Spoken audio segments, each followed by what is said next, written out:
A essência desta gravação em vídeo mergulha o ouvinte em um relato profético, tirado de uma das visões da autora e profetisa Ellen White.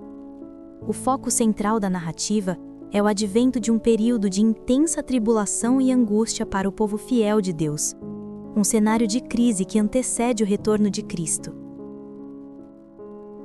O texto se inicia com a descrição de uma poderosa revelação noturna, onde a autora é transportada para um tempo futuro de severa provação. Ela testemunha um grupo isolado de crentes confrontando um bloqueio econômico absoluto, uma situação em que suas posses e meios de subsistência são cortados. Este impedimento de comprar ou vender os força a uma pobreza extrema, enquanto o restante do mundo se une contra eles. A seguir, a visão detalha a unidade global e o escárnio dos ímpios, que acusam os fiéis de teimosia por se recusarem a adotar as novas leis e costumes universais, incluindo uma polêmica lei dominical. Contudo, no auge desta perseguição, a cena se transforma drasticamente, revelando o trono celestial e a promessa de vitória e coroação para aqueles que suportaram as provações. Era uma sexta-feira à noite e uma forte impressão me dominou. Não sei se foi um sonho vívido ou uma visão inspirada, mas minhas palavras ressoavam: olhai, olhai. Enquanto eu repousava, uma consciência profunda do tempo de angústia vindouro tomou conta de mim. Vi o povo de Deus mergulhado em profunda aflição, com preces e lágrimas elevando-se aos céus, clamando pelas promessas divinas. Simultaneamente, os perversos o cercavam, com escárnios e ameaças de extermínio. Zombavam de sua fragilidade e do seu pequeno número, lançando palavras carregadas de dor. Acusavam os fiéis de se isolarem do restante do mundo. Haviam bloqueado seus recursos, impedindo-os de realizar transações, comprar ou vender. Mencionavam sua pobreza, sua dieta singular e sua situação de penúria, questionando como poderiam sobreviver sem a dependência do mundo. Argumentavam que, se eram dependentes, deveriam se conformar aos costumes, práticas e leis mundanas, ou então sumir. Afirmavam que, se de fato eram os únicos a quem o Senhor favorecia, as evidências eram desfavoráveis a eles. Declaravam-se detentores da verdade, afirmando que anjos conversavam e caminhavam entre eles, operando grandes milagres, sinais e maravilhas. Proclamavam que o tão aguardado milênio temporal havia chegado. O mundo inteiro, vangloriavam-se, estava unido e em harmonia com a observância dominical. Apenas esse povo pequeno e tolo ousava desafiar as leis da terra e a lei de Deus, arrogando-se a única correção no mundo. Diziam que anjos do céu nos falaram, referindo-se às figuras que Satanás imitava, representando pessoas falecidas que teriam ido para o céu e que prestariam contas do testemunho desses mensageiros celestiais. E assim, escarneciam, ridicularizavam, humilhavam e maltratavam aqueles que tanto sofriam. Havia muito mais, impossível de descrever agora. Contudo, enquanto a angústia pesava sobre os leais e verdadeiros, aqueles que recusaram a adoração à besta e à sua imagem, e que não aceitaram nem reverenciaram um sábado idólatra, uma voz se elevou: olhai para cima, olhai para cima! Todos os olhares se voltaram para o alto. Os céus se abriram como um pergaminho enrolado, e o sol se obscureceu. Enquanto eu fixava o olhar no firmamento, os zombadores nos provocavam e insultavam, gabando-se do que fariam se persistíssemos na nossa fé inabalável. Mas, naquele instante, éramos como os que não ouviam suas blasfêmias. Estávamos imersos em uma visão que transcendia tudo. O próprio trono de Deus foi revelado. Ao seu redor, incontáveis multidões de 10.000 vezes 10.000 e milhares de milhares. Próximos ao trono, avistei os mártires. E entre essa imensidão, reconhecia aqueles que há tão pouco tempo viviam em profunda miséria, odiados e desprezados pelo mundo.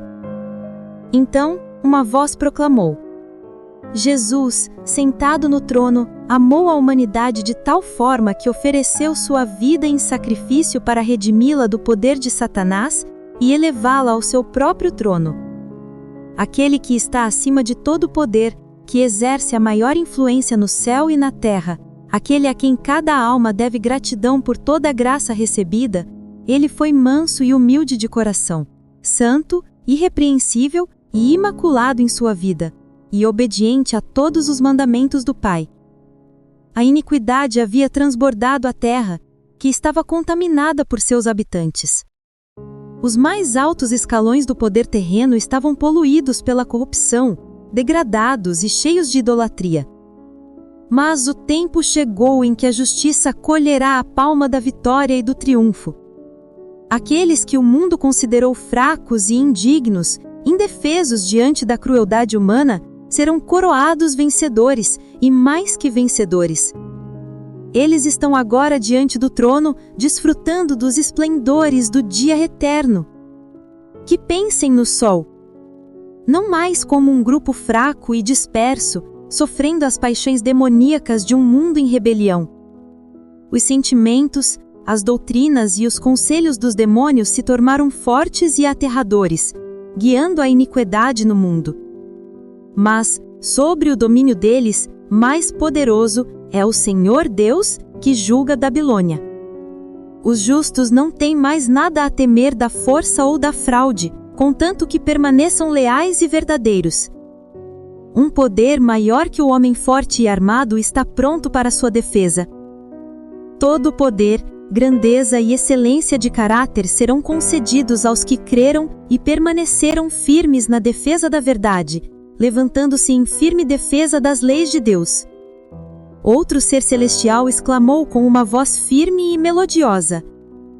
Eles emergiram de grandes tribulações, atravessaram a fornalha ardente do mundo, intensamente aquecida pelas paixões e caprichos de homens que os impunham à adoração à besta e à sua imagem, obrigando-os à deslealdade ao Deus do céu. Eles vieram das montanhas, das rochas, das covas e cavernas da terra, dos masmorros, das prisões, dos conselhos secretos, das câmaras de tortura, das choupanas, dos porões. Suportaram aflições dolorosas em profunda abnegação e grande decepção. Não são mais alvo de ridículo de homens perversos, nem precisam mais ser mesquinhos e tristes aos olhos de seus detratores. Retirai deles as roupas imundas nas quais os homens maus se deleitaram. Revesti-os. Dai-lhes uma muda de roupa, as vestes brancas da justiça e ponde uma mitra justa sobre as suas cabeças. Eles foram revestidos com trajes mais magníficos do que os seres terrestres jamais usaram. Foram coroados com diademas de glória que nenhum humano contemplou. Os dias de sofrimento, de reprovação, de carência e de fome desapareceram. O jugo se foi. Então, eles começaram a cantar em voz alta, clara e harmoniosa. Agitavam os ramos da palma da vitória e exclamavam: Salvação ao nosso Deus, que está sentado no trono e ao Cordeiro. Ah, que Deus nos conceda o seu Espírito e nos fortaleça em sua força naquele grande dia de triunfo supremo e final. Será evidente que os justos eram fortes e que a maldade em todas as suas formas e com toda a sua arrogância foi um fracasso fraco e miserável, uma derrota. Apegaremo-nos a Jesus, confiaremos nele, buscaremos sua graça e sua grande salvação. Precisamos nos esconder em Jesus, porque ele é nosso refúgio na tempestade e um auxílio presente em tempos de angústia. O relato profético de Ellen White descreve vividamente o tempo de angústia que antecederá o fim, detalhando as provações que o povo fiel enfrentará, seguidas pela gloriosa intervenção divina, e vejamos agora os 6 maiores desafios na Terra, o tempo de angústia.